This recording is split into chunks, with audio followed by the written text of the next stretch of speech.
na nay panahon sa atong kinabuhi nga kalit lang moabot ang unos, kalit lang mga wala ang atong gipundar, kalit lang mukuso-kuso ang mga bagyo sa atong spirituhanong kinabuhi.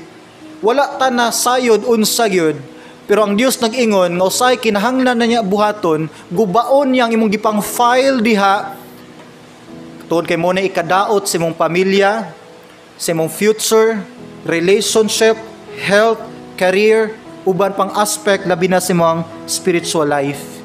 Kay numdum ko sa isa ka American family, summer, nagplano silang vacation sa isa ka tabuk na nga state sa USA. Na sila'y flight, na late sila almost 30 minutes sa ilang flight sa eroplano. Pagabot nila sa airport, mogi paglupad silang eroplano nga unta sakyan. Grabe sila ka-disappointed. Nanghihilak sila, 1 year nila giplano ang maong vacation. Entire family, apil ilang mga aunties, mga lolo, mga lola, mga apo. Na sila sa airport, di na maribok ang flight, gawas kumukuha sila bagong ticket.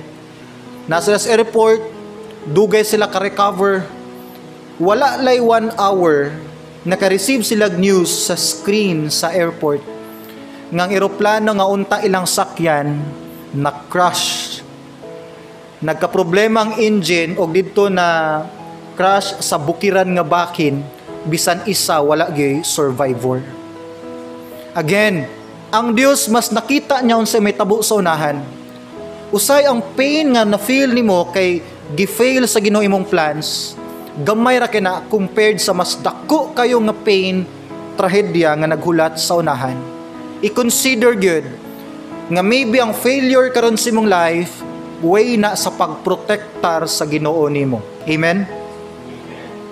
Ingon ni Paul sa Philippians chapter 3 verse 13. Tanaw na to dinhi ang bunga sa failure sa tong life. Usahay mo ni mohatag na to bag-ong perspective biya sa kinabuhi. Ingon ni Paul, "Brethren, I do not count myself to have apprehended, but one thing I do." Underline the word one thing. Isa ni ka-life principle, isa ni ka-powerful kayo nga principle ni Paul. Ngano nakaingon siya ni? Si Paul, before siya nimong Christian murderer, gatusan ka mga Christians ang nagdumot ni Paul. Pila ka mga tao ang nagdumot kang Pablo. Naghatag nag-death threats ni Pablo kay pila ka Christians iyang gipang patay, gipang palayas. Kung naa may usa ka tawo nga dili effective sa ministry tungod siyang past, si Paul. Kung na may tao nga dapat walay naong ikatubang na sa mga tao tungod sa kaulaw siyang past nga bad memories, si Paul.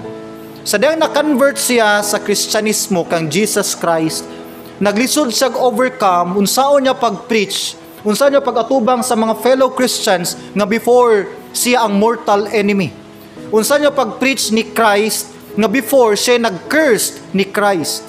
Ingon siya, "One thing I do, forgetting those things which are behind, and reaching forward to those things which are ahead."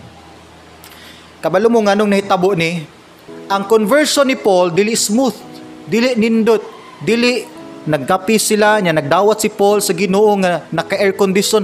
No sir, gitagak sa Dios si Pablo sa kabayo, nabuta si Pablo sa pila ka adlaw, nabuta siya. Gidala siya sa isa ka private nga room. O katong nga trahedya ni Pablo, mautoy ni preserve siyang pananaw na sa bag-ong perspective, bag-ong plano ug direksyon sa Dios siyang kinabuhi.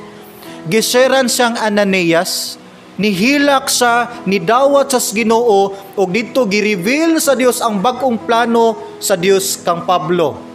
Pag-abli sa pananaw ni Pablo, bag-o na nga dalan og direksyon ang iyang gisubay. Ang Saul na imo na siyang Pablo.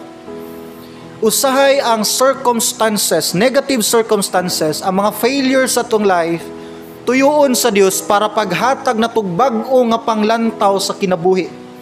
Bag-ong perspective, bag-ong direksyon.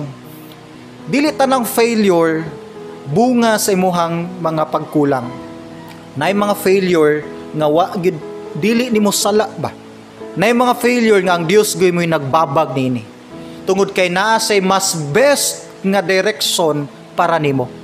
Siguro best na imong direksyon, best na ang business plan imong giplano, best na kayo ang trabaho nga imong gipray, best na kayong giplano nimo sa para sa mga bata. Pero gusto sa Dios ang pinaka the best gyud.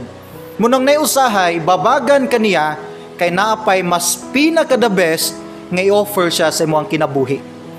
Si Paul na transform iyang life, nakit-an niyang direksyon sa Dios tungod sa mga failures nga iyang nagian.